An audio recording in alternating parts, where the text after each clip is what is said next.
natin Matthew chapter 9. This time, makocover natin yung verse 1 to 8. Pero kung lulobin ng Panginoon ay pwede tayong lumagpas doon. But as a review, sa mga napag-aralan natin, especially sa chapter 8, gusto ko munang bigyan ng pansin yung mga nangyari sa chapter 8 na after yung Sermon on the Mount, ang Panginoon Jesus, pagbaba niya dun sa bundok, ang dami na yung sumunod sa Kanya. So, makita natin yung authority niya sa pagtuturo, authority niya sa Word of God, narinig ito ng mga tao, so ang daming sumunod ngayon sa Kanya. And then, pagdating niya sa baba ng bundok, ang daming mga lumapit sa Kanya na may mga karamdaman, at siya ay nagpagaling, especially diyan yung isang leper o yung may ketong. Okay, yung may ketong, sa buong history ng Israel, nung time nila, yung time nilang yun, wala pang gumagaling sa ketong. Pero nung ang Panginoong Hesus ay dumating, napagaling niya, hindi lang napagaling, luminis. Luminis ang ketongin na ito. So, meron siyang authority, hindi lang sa Word of God, meron din siyang authority pagdating sa mga karamdaman. Okay? And then, hindi lang yon, nakita rin natin yung authority niya sa creation. Bakit? Dahil sa kanilang pagtawid sa Sea of Galilee, inabot sila ng bagyo sa lawa at kinumand ng Panginoon Jesus na tumigil yung bagyo. At tumigil nga. So, meron siyang authorities through the Word of God sa teaching, meron siyang authority sa karamdaman, sa kagalingan, meron din siyang authority sa kalikasan. And then, panghuli, nakita natin yung pagdating niya sa Gadara, mayroong dalawang inaalihan ng masamang espiritu. May dalawang lalaki na inaalihan ng pinasukan ng demonyo. At hindi lang isang espiritu yon, kundi maraming espiritu. Ang tawag nga sa ibang gospel sa Matthew, sa Mark at saka sa Lucas ay legions. Okay? So, pag legions of angels yan, legions ng mga espiritu, marami sila. Marami sila. And then, sa command ng ating Panginoong Hesus, umalis yung mga espiritu natin at pumunta doon sa mga baboy na inalagaan doon sa lugar na yun ng Gadara. Okay? Ang hindi lang natin nabigyan ng pansin is nung gumaling itong dalawang lalaking ito, yung isa dyan ay bumalik ayon sa Lucas at saka sa Mark, at sinabi niya sa Panginoon, sasama ako sa iyo, sabi niya. Okay, at sabi ng Panginoon, hindi, kundi umuwi ka sa inyo at ipagsabi mo yung nangyari. Kumbaga siya ay gagamitin doon sa lugar na yon para sa ipangaring Ebanghelyo. Pero ito yung hindi natin binigyan ng pansin. Nung nalaman ng buong syudad, the whole city, nalaman nila na yung demon-possessed man ay nalinis, tapos yung spirito pumunta sa mga baboy, at yung mga baboy ay nalunod. Lumapit ngayon itong mga tao ito, yung buong syudad, lumapit sa ating Panginoon Jesus. At ang sabi nila, dito ka na lang, kailangan ka namin. Tama? Oo. Sabi ng mga tao sa syudad, umalis ka dito.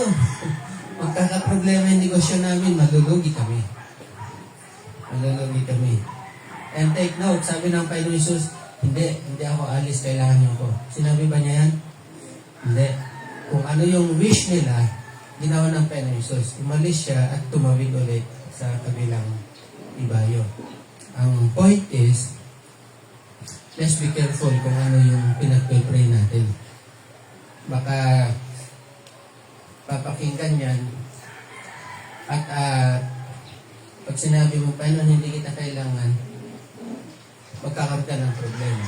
Ang Panginoong Jesus, hindi siya magkakaroon ng problema, kailangan mo man siya o hindi. Kasi ang Diyos ay Diyos. May palagi nga sinasabi ito eh.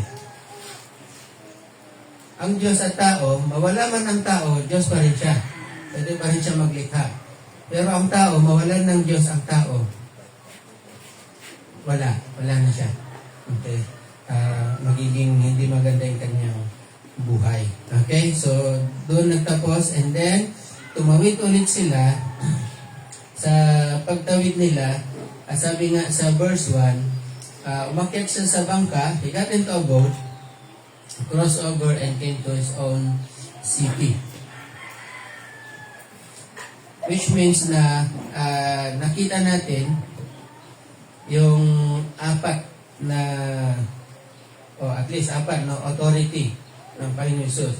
Ang authority niya sa Word of God, meron siyang authority, hindi siya nanghihiram sa pangangaral, hindi siya nanghihiram ng ideya ng ibang mga scribes, kundi sa kanya mismo galing yung kanyang mga tinuro. Pangalawa, yung authority niya sa kagalingan, sa karamdaman. Okay? Pangatlo, yung authority niya sa nature. Later on, mababasa natin na ang Panginoon Jesus ay lumakad sa tubig. May naibalita sa news, may mga estudyante, nakita daw nila may lumalakad. Yung mga estudyante umiiyak dahil nakita nila lumalakad. And then, inimbestigahan, lang pala yun, nagsurfing. Kasi yung surfboard niya, yung kanyang flight, no, yung layag niya ay transparent. So, ang nakikita lang nila, yung tao na nagko-control, pero hindi na nakikita yung layag. Nagsurfing yun pala. Kaya sabi nung nagsurfing, ako lang to. Okay, magilala, ako lang to. Okay, and then, authority in creation, and then, yung kanyang authority sa spiritual world, na even yung mga demons, other spirits, ay mayroon siyang command sa kanila. Kaya niyang utusan at umalis sa isang tao. So, doon pa lang, apat na yun. Hindi ba, kailangan pa bang sabihin ng Panginoong Yesus na ako ay Diyos in direkta? O sa gawa pa lang niyang iyon ay makikita na natin ang kanyang pagka-Diyos? Sa tingin nyo? Kasi may mga tao sabi nila, saan natin mababasa sa Bible na sinabi mismo ni Jesus na siya ay Diyos? Of course, hindi niya sasabihin. Bakit? Si Paul, sabi nga niya si Jesus ay sa kanyang humbleness, sa kanyang nagpakumbaba siya, he takes the form of a servant. Inubad niya yung kanyang pagka-Diyos and takes the form of a servant. He humbled himself. Meron bang humble na sasabihin, ako ay makapangyarihan? Hindi humble yun. Anong tawag doon? Hambog.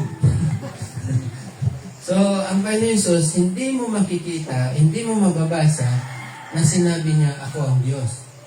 Pero yung kanyang mga ginagawa ay nagpapatunay ng kanyang pagka-Diyos, sapagkat siya ay Diyos na nagkatawang tao. Now, meron pang isang authority na mababasa natin dito sa Matthew chapter 9. And then later on, another group ng mga healing sa buong chapter 9. So again, gusto kong i-remind sa inyo na si Matthew, ang kanyang pagsulat ay naka-columns yan. Kasi tax collector si Matthew, isa siyang kumbaga accountant. So naka-column yan at bawat column na ginagawa niya may purpose. Okay? Ang purpose niya is para ipakita sa mga Hudyo at sa mga magbabasa ng kanyang gospel na si Jesus Christ yung Messiah. From His birth hanggang sa kanyang kamatayan sa Matthew 24, 25, 26, 27, ipapakita ni Matthew na si Jesus Christ yung Messiah at binigyan niya yan ng mga proof sa pamamagitan ng mga Old Testament scriptures, especially yung mga propesiya at tungkol sa ating Panginoong Jesus. Okay? So, now, balikan natin yung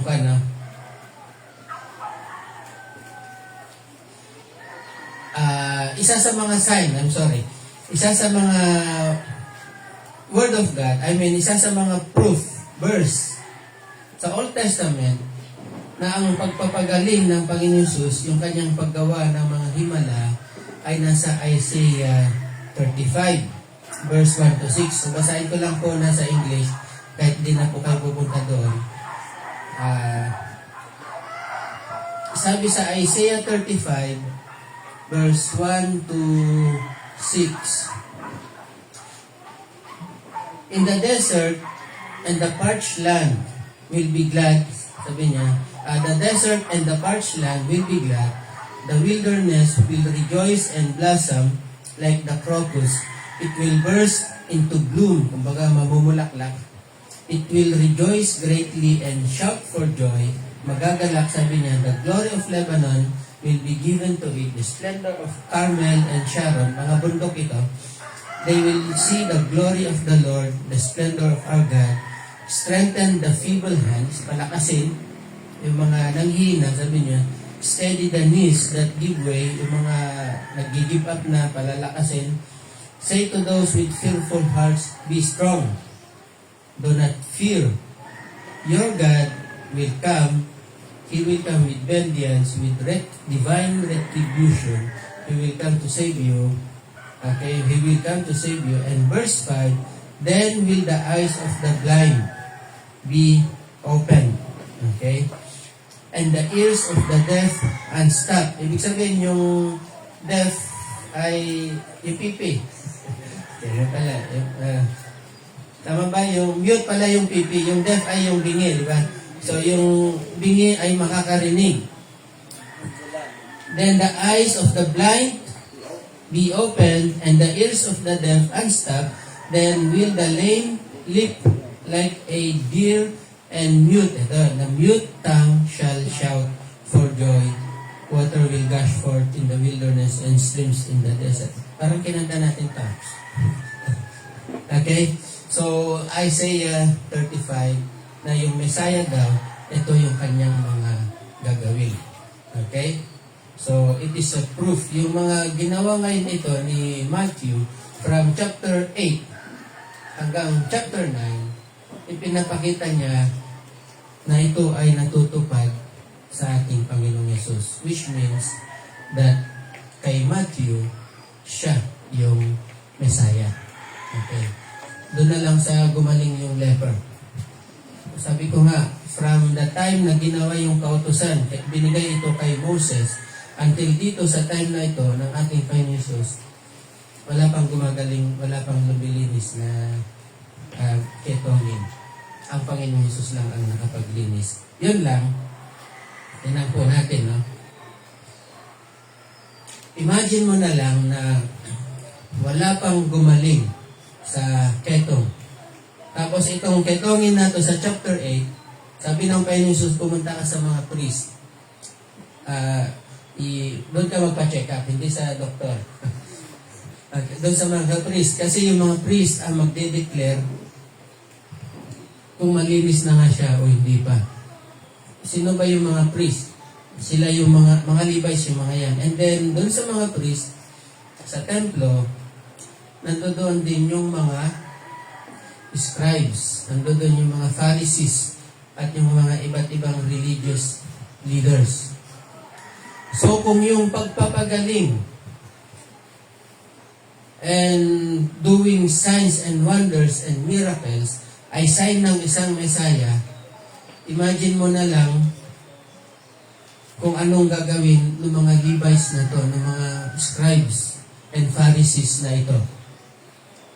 Kung ikaw yung high priest, anong gagawin mo? Na nakita mo merong isang luminis sa ketong at narinig nyo may mga gumagaling sa iba't ibang mga karamdaman. Di ba, mag-usap-usap kayo, ito na ba yung Messiah? So para ma-prove natin, magpadala kayo doon ng mga reporters. Mula sa iba't ibang network. Hindi. Nagpadala sila, itong mga religious leaders na to, nagpadala sila ng mga scribes and Pharisees. At kung babasahin nyo sa Luke chapter 5, ang mga scribes and Pharisees ito, may mga nanggaling sa Jerusalem, may mga nanggaling sa Judea, at sa iba't ibang region ng Galilee. Imagine mo kung gaano karaming mga scribes and Pharisees yun. Parang sa atin, may nabalitan kang nag-himala, punong-puno ng mga reporters yan at saka mga vloggers. Iko-cover nila yan at titingnan kung totoo nga ba o hindi, baka fake news. Diba? So, ganun ang mangyayari niyan. Kaya imagine nyo na lang, nung pagtawid ng ating Panginoong Yesus, pagdating niya sa kanyang sariling bayan, okay, ang kanyang sariling bayan, ang tinutukoy dyan ay ang Capernaum. Sabi nyo, mali, Pastor. Taga Nazaret sila. Di ba taga Nazaret sila? Si Maria at saka si Joseph ay taga Nazaret. Pero sila ay mga tribe ni Judah. Okay, para hindi tayo malito. Si Mary at saka si Joseph ay nakatira sa Nazaret at ang Nazaret ay nasa loob ng Galilee. Pero sila ay mga taga-tribe ni Judah. Kaya sila nakarating sa Bethlehem nung nagkaroon ng census. At doon ipinanganak ang ating Panginoong Yesus sa Bethlehem. Aksidente ba yun? Or yun ay isa sa mga katuparan sa hula ng ating pagiging Mesaya ng Panginoong Yesus. So ngayon, nung pinanganak ang Panginoong Yesus, of course, mababasa natin sa Matthew, tumakas pa sila sa Egypt, tapos bumalik sa Bethlehem, sa Jerusalem, tapos pumunta sa Galilee. And then later on, from Galilee, sa Matthew chapter 4, verse 13, mababasa natin na from Nazareth, lumipat ang Panginoon Yesus papuntang Capernaum at doon na siya nanirahan. Yan. Kaya sa Capernaum na yung kanyang bayan at yun na rin yung kanilang base kasama yung kanyang mga alagad. So tumuloy sila sa sarili niyang bayan, which means Capernaum. And then pagdating niya doon, verse 2, pumunta siya sa isang bahay. So, sa Luke chapter 5 at saka sa Mark, binanggit ito na pumunta siya sa isang bahay.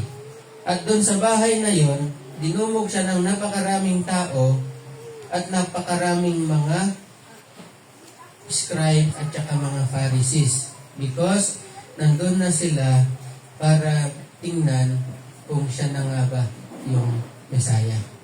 Siya na nga ba yung Mesaya? Bakit kailangan kasi? Bakit kailangan na manmanan siya ng mga scribes, ng mga Levites, ng mga religious leaders? Kasi sila, especially mga Pharisees, sila yung nagde-declare, sila yung magsasabi na, oh, siya na nga yung Mesaya. At pag in-approve ng mga Pharisees at sinabi nila, ito na yung Mesaya, lahat ng tao ay makikinig doon sa kanila.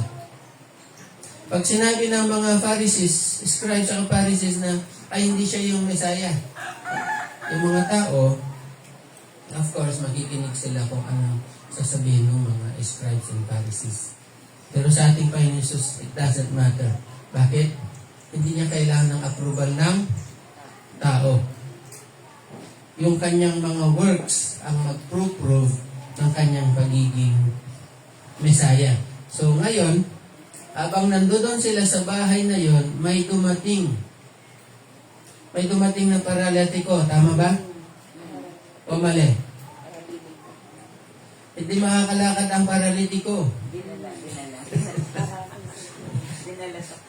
May paralitiko na dala-dala ng mga lalaki. Di man sinabi dito kung yung mga lalaking yun ay kamag-anak niya, kaibigan niya, o ano. Basta itong 4 na lalaking to, na nagbubuhat doon sa paralitiko, nung hindi sila makapasok sa bahay na yon, anong ginawa nila?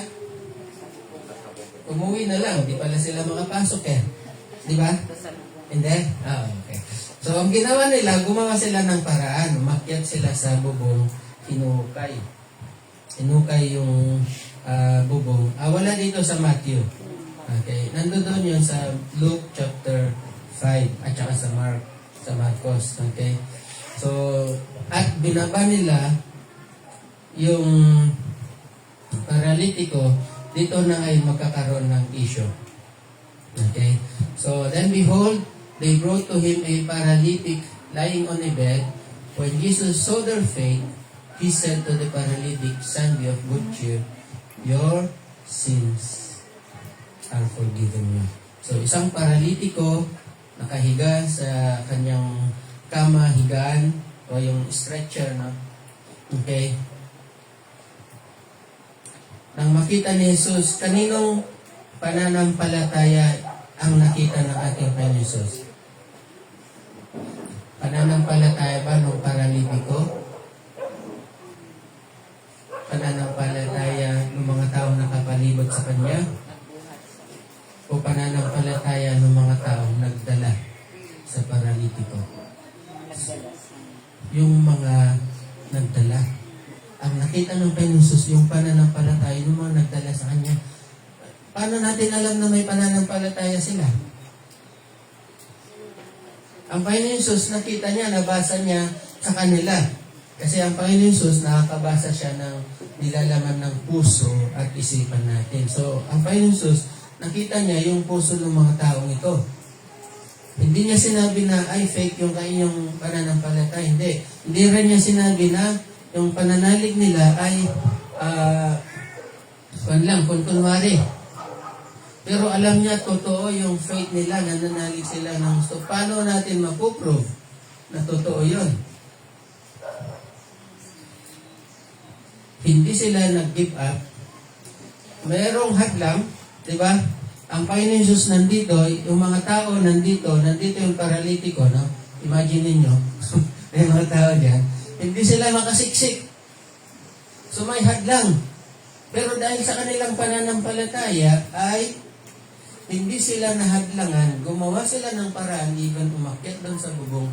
Ang mga bahay kasi noon, flat yung roof. Okay, flat. Kasi, at may mga ganyan, parapet. May, ano kasing tawag yan? Railings, no?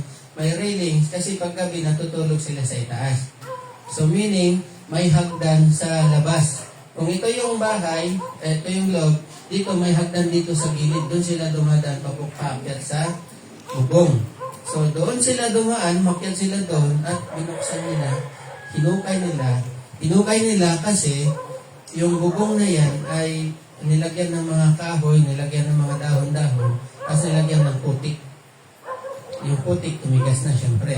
So hinukay nilang ganon at ibinaba. Imagine mo na lang yung faith nila yun. Yung matigas na lupa, hukayin mo. Di sinabi kung anong pinanghukay nila, pero kung kinamay nila yan, baka magsugat-sugat pa yung kamay. Pero hindi sila natinag. Bakit? Nararamdaman nyo ba yung damdamin ng 4 na lalaking na nagdala sa kanya?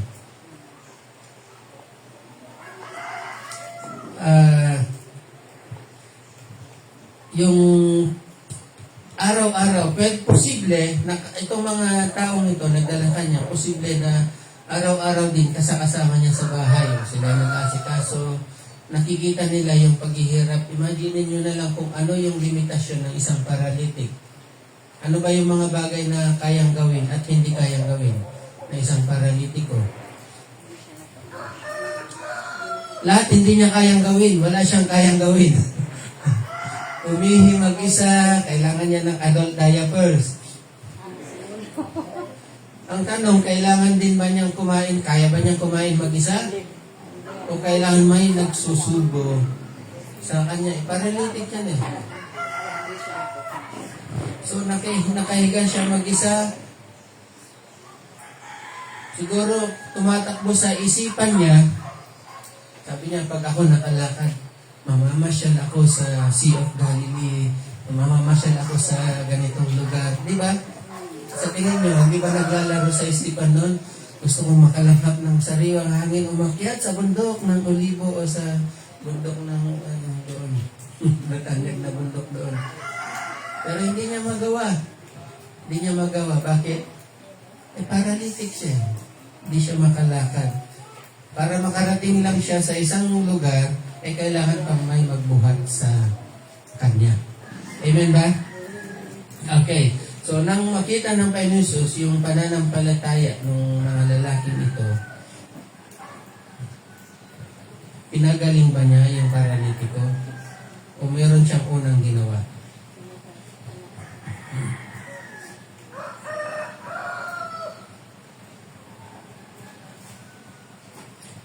Ang sabi ng Panginoong Jesus, magalak ka, sabi niya. Son, be of good cheer. Bakit? Pinatawad ng iyong mga kasalanan. Now, huwag nating i-misinterpret itong bagay na to. Bakit? Bakit ko sinasabi yan? Kasi sabi niyo, kaya pala paralitiko to dahil makasalanan siya. Di ba? Hindi porke may sakit ang isang tao ay may kasalanan siya. Hindi porke malusog ang isang tao ay wala siyang kasalanan. Tama ba? Bakit? Ang karamdaman natin, kalusugan natin, nasa sa iyong pag-iingat.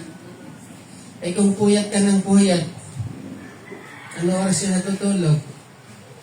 Alas 3. Kulang kayo ng tulog. 8 hours yung pinakasapat na oras ng pagtulog. Tama? 8 hours. So kung hindi ka natutulog ng 8 hours, tapos nagkaroon ka ng karamdaman sa ito, huwag ka na magtaka. Asahan mo na. Depende pa sa kinakain yan. Mamaya kung ano-anong kinakain mo, puro chicherya. Pinagpapalit mo yung kanin sa chicherya. Asahan mo na.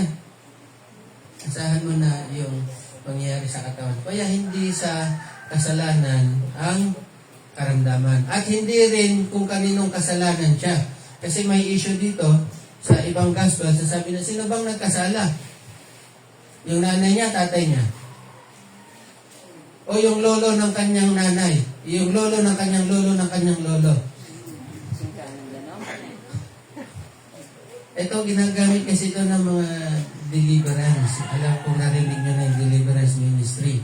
Na, sige, ito pipiriganahan kasi yung kasalanan ng lolo mo, tinataglay mo, hindi po ganun ang Panginoon. Hindi po ganun ang Panginoon. Hindi niya iatang sa iyo ang kasalanan ng iyong tatay. And vice versa. Yung kasalanan mo naman, hindi niya iatang sa iyong magulang. Yan. Ang kasalanan natin ay personal natin pagdudusahan. So ngayon, ang sabi ng Panginoong Jesus, bakit nangyari ang bagay na ito? Bakit nangyari na sinabi ng Panginoong Jesus, pinatawad na yung kasalanan? Okay? Para ipakita ang authority ng ating Panginoong Jesus dito sa lupa. Pero babalikan natin yan. Una is, kasi may reaction dito eh. Una, mapapansin natin na bagaman ang taong ito kailangan niyang kagalingan physical, pero meron siyang mas kailangan. Tama? Meron siyang tinatawag natin na greatest need. Of course, meron tayong need. Bawat isa sa atin may need, di ba? Lahat tayo may pangangailangan. Huwag na natin pag-usapan yung wants. Yung needs na lang. Lahat tayo may needs. Pero merong greatest needs ang isang tao. Ang isang may karamdaman, alam mo na kung anong kailangan niya. Ano? Kagalingan, syempre. Pero, behind sa kanyang kagalingan is yung greatest need, mas importante. Let's say, meron kang cancer. Sabihin na natin na gumaling ka sa cancer dahil sa ating teknolohiya. Pero ang tanong, hindi ka na ba mamamatay kasi gumaling ka na sa cancer? Hindi na ba? Mamamatay ka pa rin. kahit na anong klaseng karamdaman man yan, na iyong nalagpasan, na iyong nalusutan, pero hindi ka pa rin magiging excuse sa kamatayan. Okay. So, kung namatay ka,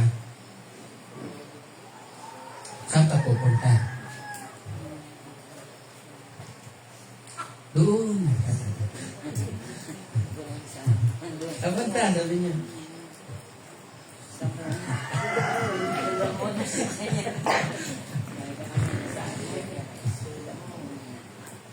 So which means, ang Panginoong Yesus, mas nakikita niya yung greater needs more than yung immediate need.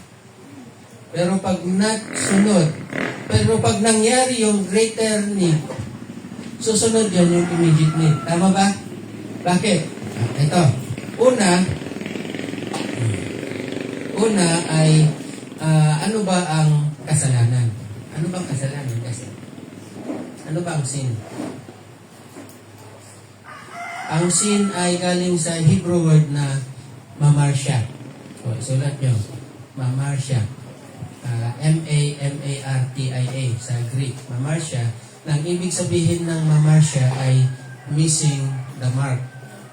Anong missing the mark? Yung target, di ba? Sa target mo, halimbawa sa dart, ang mark dyan ay yung nasa gitna, yung kulay red sa gitna. Ang tag natin ay bulls. Okay? So, pag ikaw ay nag-dart at hindi tumama sa bulls, tumama sa kung saan-saan, ang tawag yan ay missing the mark at yun ay sin. Yun yung sin. Yun yung mamarsya. Ang tanong, ano ba yung mark? Ang mark is yung kalooban ng Diyos. Kung ano yung kalooban ng Diyos, yun ang dapat na tinatarget natin. Yun lang, ang tao ay nagkanya-kanya ayon sa Romans. Nagkanya-kanya at gumawa ng kanya-kanyang mga paraan except dun sa kalooban ng Diyos. Kaya ang tao lahat ay nagkasala. They miss the mark. Pero meron pang ibang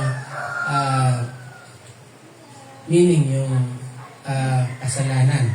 At yan is, hindi lang sa namimiss natin yung mark, nagdi-disobey pa tayo sa mga utos ng Diyos. Sabi sa 1 John 3:4, 1 John chapter 3, verse 4, ang bawat nakakasala ay lumalabag sa kautusan ng Diyos, sapagkat ang kasalanan ay paglabag sa kautusan. Sin is disobedience sa law. Ang kasalanan ay paglabag sa kautusan. 1 John 3:4. And meron din tayong tinatawag na sin of commission at saka sin of omission. Of course, alam natin yung sin of commission, yung lumalabag ka sa kautusan. Pag sinabi ng kautusan, ito yung dapat ginagawa at hindi natin ginagawa, yan ay sin of commission. Ano na yung sin of omission? Nasa James 4:17. Ang sabi sa James 4:17, ang nakakaalam ng mabuti na dapat niyang gawin, ngunit hindi ito ginagawa, ay nagkakasala. Alam mo na ito yung dapat ginagawa ayon sa Diyos, ayon sa banal na kasulatan, pero hindi mo ginagawa. Kabaliktaran ang ginagawa mo. Ang sabi sa Bible is, this is my son, my beloved son, listen to him. Sabi ng iba, ay, ba't ako makikinig yan? Tao lang yan. So, kabaliktaran, yun ay sin of omission. So, nakita na natin yung kasalanan, di ba? Mamarsya, missing the mark, pagsuway, disobedience, 1 John 3:4, and then yung dapat na ginagawa mo, alam mo na dapat na gagawin, ay hindi mo ginagawa. Sin of omission, James 4:17. Now, anong kaugnayan nitong kasalanan ngayon? Ano ang relation ng kasalanan sa paralitiko? Ang paralitiko kasi ay inihalin tulad sa atin sa isang tao na may kasalanan, na namumuhay sa kasalanan. Kung ang paralitiko ay sinabi natin kanina, hindi niya magawa kung ano yung gusto niyang gawin, hindi niya mapuntahan ang mga lugar na na gusto niyang puntahan, kailan pang may magbuhat sa Kanya. Ganon din ang isang taong namumuhay sa kasalanan. Para siyang paralitiko. Hindi siya makalapit sa Diyos sa kanyang sarili. Hindi siya makakain ng salita ng Diyos, hindi siya makapagbasa ng kusa. Kailangan meron muna siyang mag-share sa Kanya. Kailangan magturo sa Kanya. Hindi siya lalapit, kaya maunawaan natin yung mga tao na ayaw pumunta sa gawain ng Panginoon. It's because nandoon yung kasalanan. Hindi sa ayaw nila. Hindi nila ito kayang gawin mag-isa. So, kung hindi nila ito kayang gawin mag-isa, anong gagawin natin? Kailangan ikaw na may pananampalataya magbuhat sa kanila. Hindi naman literal na magbuhat, mamay, bubuhatin ko si tatay ko. Ilagay mo sa stretcher si tatay ko, ilagay ko gano'n, buhatin. Tara, buhatin natin. Hindi yan ang ibig sabihin. Ang ibig sabihin is, ikaw na may pananampalataya, ay lapitan mo sila, kaibiganin, pakitaan ng pagmamahal, pakitaan ng kabutihan, upang sa ganon, hindi man agad-agad, darating yung time, nakikita niya yung pagkalinga mo, nakikita niya yung pag-unawa mo, nakikita niya yung pagmamahal mo, magpupuri sa Panginoon niya. Later on, sa verse 8, makikita natin na yung mga tao ay nagbigay ng kalwalhatian. Kanino? Sa Diyos. Okay? Now,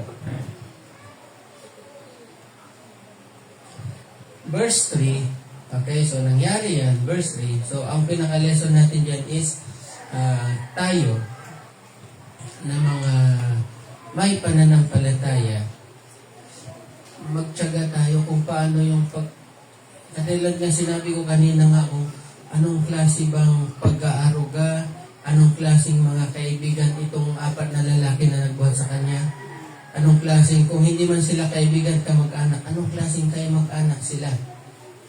So, hindi sinabi kung kailan siya naging paralitiko.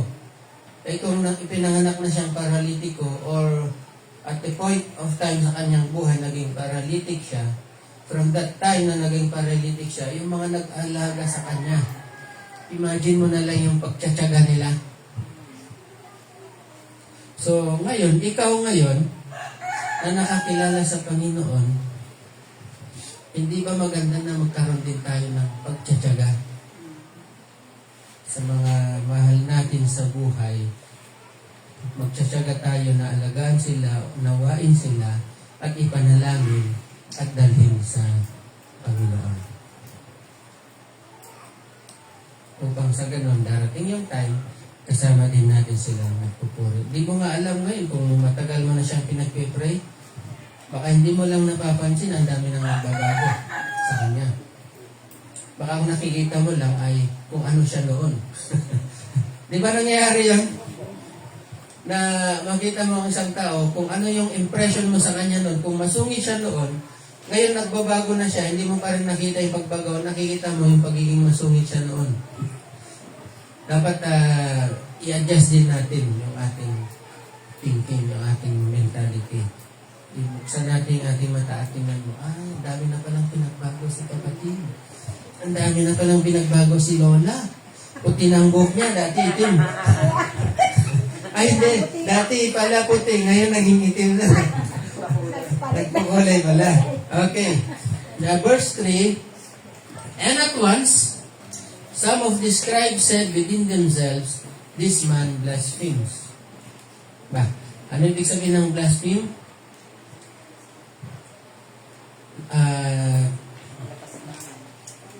Nilalapastangan niya ang pangalan ng Diyos. Pero una, tingnan natin, ang mga nagsabi nito, hindi yung mga ordinaryong mga tao, ordinaryong mamamayan. Sila ay mga religious leaders, mga scribes. Yung mga tagapagturo ng kautosan, teachers of the law, sila din yung mga scribes. So, pinaliwanag ko na kung paano sila naging teachers of the law, yung mga scribes. Dahil sa palagi silang nagtra-transfer ng kokopya ng kautosan, nakakabisado nila yung kautosan at na ituturo na nila ngayon. Kaya hindi lang sila scribes. Scribes kasi is, kumbaga sa kan ay secretary or writer. Okay? Hindi lang sila scribes, kundi teacher na rin sila. So, pansin ninyo, sila yung mga nagsabi ng ganito. And again, ulitin ko, ayon sa Luke chapter 5, itong mga Pharisees na to, mga eskriba na to, nagkatipon doon ay mula sa iba't ibang lugar ng Galilea. Yung iba ay mula sa Judea at sa Jerusalem para obserbahan, tingnan ang ating Panginoon kung siya na nga ba yung Messiah. Hindi ito nakapagtataka dahil kung, ayun na nga, nabanggit ko sa inyo yung patungkol doon sa leper. Okay? At kung sila din yung authority na mag-approve kung sino yung Messiah, na at this point of time ng ating Panginoon Jesus, wala pang na-approve. May mga dumating na nag-claim na Messiah pero hindi pa na-approve na Messiah. So kung nireject nila yung claim ng taong ito, yung mga tao ngayon ay i-ignore nila itong tao ito. Pero sa nangyari dito, kahit na against yung mga scribes and Pharisees, yung mga tao sumusunod pa rin. Bakit? Yun nga, katulad ng sinabi ko rin, mas malakas yung action speaks louder more than words. So, tama nga naman yung mga eskriba na ang sino mang magsabi ng kalapastanganan sa Diyos o ang sino mang ipantay niya. Pag sinabi mong blasphemy kasi, yung ginagawa mong Diyos ang iyong sarili. Yun ang ibig sabihin nun. So, yung sabihin ng Panginoon Jesus na pinatawad na yung kasalanan, naunawaan ito ng mga Hudyo. Lalo na ng mga religious leaders na ginagawa niyang Diyos o kinukuha niya yung rule ng Diyos. So, mali nga naman kung ang isang tao ay maging parang Diyos sa harap ng ibang tao. Yun ay kalapastanganan. Pero, tama sila doon sa part na yun, pero meron pa rin silang mali. Bakit? Hindi nila nakikita na si Jesus ay hindi lang siya basta tao, kundi siya ay Diyos na nagtatawang tao. At ganun din, sino ba yung mga tao na sino ba yung mga grupo ng tao na nagsasabing si Jesus ay tao lamang? Hindi ba sila din na may mga relihiyon? Sila din na mga religious leaders nagsasabing nagbablaspheme yan. Kung paano sa New Testament, sa Bible, mga religious leaders din ang nagsasabi na siya ay nagbablaspheme. At alam niyo ba ang kaparusahan ng tao pag na-prove ka na nagbablaspheme sa Diyos? Kakalat ka rin ka sa labas ng bayan at babatuhin hanggang sa pamatay. Yan ang nasa kautusan. So ngayon, kung ang kasalanan, balik tayo doon, no? Kung ang kasalanan ay disobedience sa kautusan ng Diyos, pagsuway sa Diyos, at ang pagiging paralytic ay katulad ng isang tao na may kasalanan, hindi siya makalapit sa Diyos. At ang Panginoong Hesus naman, sinabi niya pinatawad na ang iyong kasalanan. It's because sa Kanya tayo nagkasala. Di ba? Halimbawa, ako, nakagawa ko ng hindi maganda. May nagawa hindi maganda sa inyo. Kaya halimbawa, kay Joyce. Di ba, sasabihin niya, dapat pumunta siya dito, mag-sorry siya. Di ba, ganun? Siya yung nagkasala, dapat lumapit siya dito sa akin. Sa akin siya nakagawang kasalanan. Bakit niya ipapadaan kay ka? Di ba, sa ating mga, di ba, nasanay tayong mga Pilipino?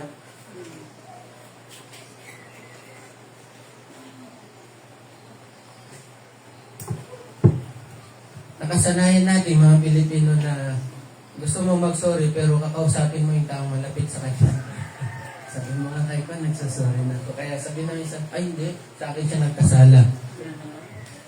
Kaya sa akin siya humingi ng tawad. So, kanino ba tayo nagkasala? Sa tingin nyo? Sa Diyos tayo nagkasala. So, ang tanging makakapagpatawad din sa atin ay ang Diyos. So, yung sabihin ng Panginoon Jesus, pinatawad ka na sa iyong kasalanan, it means, ang Panginoong Jesus ay mayroong authority. Yan na nga, sinabi nga niya. But Jesus knowing their thoughts. Imaginin mo, nabasa ng Panginoong Jesus yung iniisip ng mga taong ito, ng mga scribes and Pharisees. Hindi ba doon pa lang ay patunay na siya Diyos? Sino ba dito nakakabasa ng iniisip ng isang tao? Hinuhulaan mo lang. Halimbawa, nasa bintana ka, nakita mo paakyat si Kan. Ayun, paakyat na si Loris. Alam ko na may kailangan to. Hinulaan. Hinuhulaan mo lang. Pero hindi mo nababasa kung ano iniisip niya. Hindi pala siya may kailangan. Meron pala siya ibibigay. Diyan ka nagkamali. Sinarado mo yung pinto, nilak mo na lahat, pati bintana. Sorry ka na lang, sa iba na lang pupunta. Okay? Pero ang Panginoon, ang Panginoon Jesus, nabasa niya kung ano yung inisip nila at tama. At yan na mismong katangian ng Diyos. Anong kasing katangian yan? Yung kanyang pagiging omniscient. Omniscience. Okay? Omniscience, ibig sabihin, all-knowing. At ang pagiging omniscience ay unique na karakteristik ng Diyos.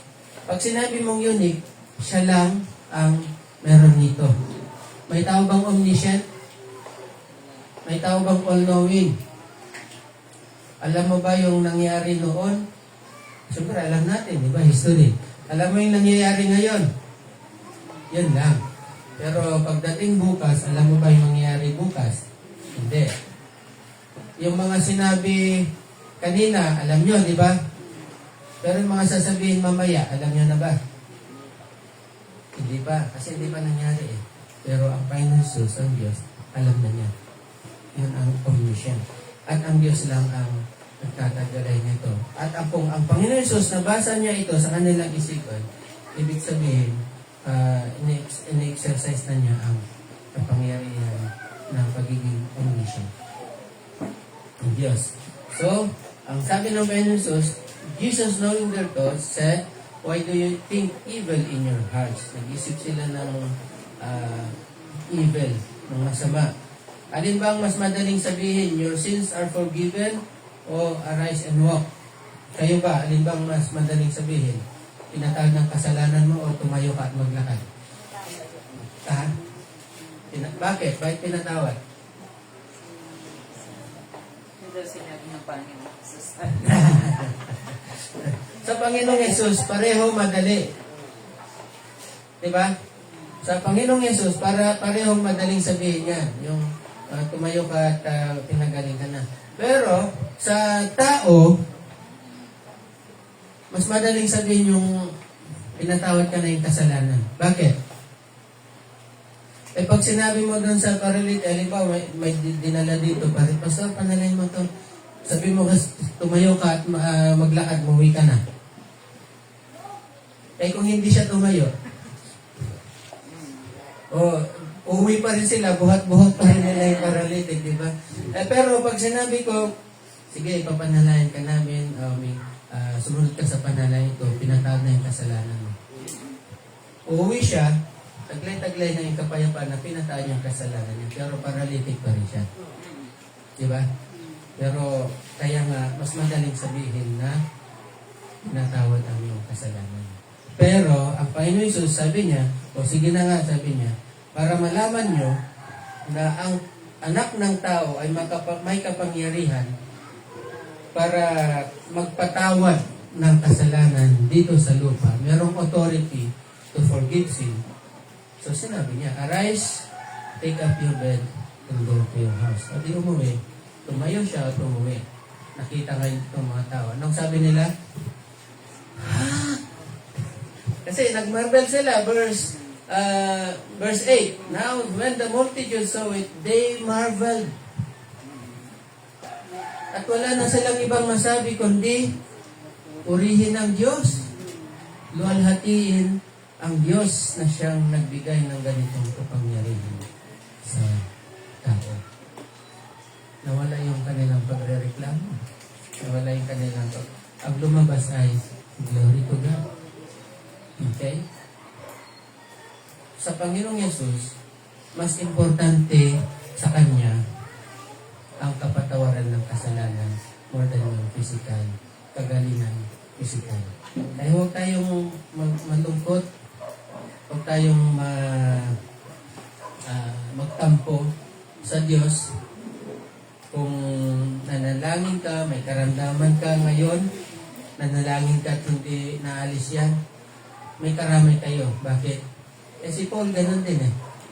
Si Paul panalangin ng sabi, Lord, alisin mo itong karamdaman ko na to, pero hindi niya inaalis ba? Kaya ang sabi ni Paul, doon sa aking weakness, doon ako malakas.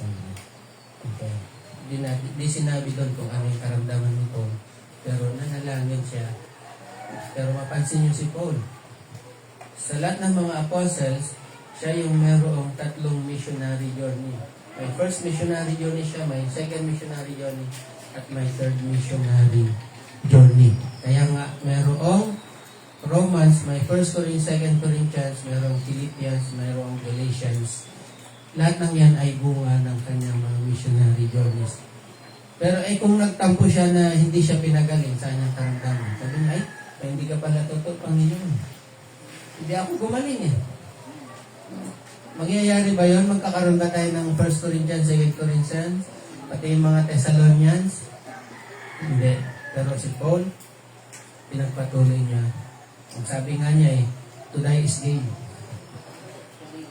To live is Christ. May karugtong, siyempre. To live is Christ. Dapat ganun yung ating mentality. Kung malusog ka ngayon, gamitin mo ang kalusugan mo para i-proclaim ang ating Panginoon Jesus. Kung may karamdaman ka ngayon, manalangin ka for healing, pero alamin mo ang kanyang kalooban. Sabihin mo anong kanyang kalooban. At huwag kang mag-alala, huwag kang magtampo, huwag kang magalit sa Panginoon. Baka gagamitin niya yung karamdaman mo para makapag-minister ka sa ibang tao. Take note, ang sabi ng Panginoon Jesus dito sa lalaking gumaling, anong inutos sa kanya? Tumayo ka, buhatin mo ang iyong kama, higaan, at umuwi ka. Yung gumaling ba na lalaki, umuwi ba? O punta na ako sa Sea of Galilee, nakakalakad na ako. Pupuntahan ko na yung mga bucket list ko. Sea of Galilee, sa Mount of Olives, sa Jerusalem, sa templo, papasyalan ko lang. Lahat ng hindi ko pupuntahan ko na. Pinuntahan ba niya? Umuwi siya, unang-una, dahil ito ay utos ng Diyos. Utos ng ating Panginoon Jesus. Sabi niya, umuwi ka.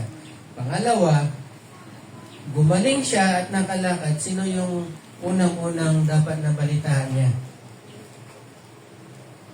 Sino? Siyempre, si Facebook. Isa niyo na, mag-tweet. Oy, may tweet. Di, wala na palang Twitter ngayon. Pananam siya, X. Hindi niya ginawa yun. Umuwi siya. Bakit? Nandun yung mga mahal niya sa buhay, nandun yung mga kapamilya niya na nag-alaga sa kanya, hindi ba nararapat lang na sila yung una niyang puntahan at ibalita yung magandang balita. Sa atin din, tandaan natin na may pamilya tayo. Unahin natin yung ating pamilya na bahagi na ng mabuting balita. Ipakita yung mabuting balita. Huwag na tayong magpa-shaman-shaman pa. Huwag na tayong mahiya-hiya. Ay, nahiya ako kasi sa ate ko. Nahiya ako sa tatay ko, nanay ko. Hindi. Yung gawin mo, gumawa ka ng mabuti sa loob ng tahanan. Kung estudyante ka, yung mag-aral ka ng maigi, yung hindi ka pa nagbo-boyfriend, girlfriend. Kundi nagko-concentrate ka sa pag-aaral mo, yan ay testimony na yan na makikita nila. Yung gumagalaw ka sa bahay, hindi ka tumatakas. Nay, bahala ka na dyan, may laban kami ngayon. Nakatambak yung hugasan doon. Oo, nakatambak yung labahan. Diba? Sa tingin mo, may matutuwa sa'yo. Sige, bahala ka na rin sa buhay. Parang ganun. Hindi po. So, at tandaan natin. Nakakilala ka sa Panginoon. Sabihin mo, pastor, hindi pa man ako nakaranas ng himala katulad ng paralytic. Sino ba hindi pa nakaranas ng himala? At tawagin ko sa baldaduhin namin kayo. Joke lang. Sino hindi pa nakaranas ng himala? Sino nandito ang na-born again? Taas yung kamay nyo. Sino nandito na-born again? 50-50. Alanganin pa. Kung na-born again kayo, yan ay isang himala. Yan ay isang himala. Okay? So, dapat yung himalang yan, ipamalita mo sa iyong tahanan, sa iyong bahay. Amen ba? Hindi po, at lahat ng makakakita sa atin ngayon ay magpupuri sa Panginoon.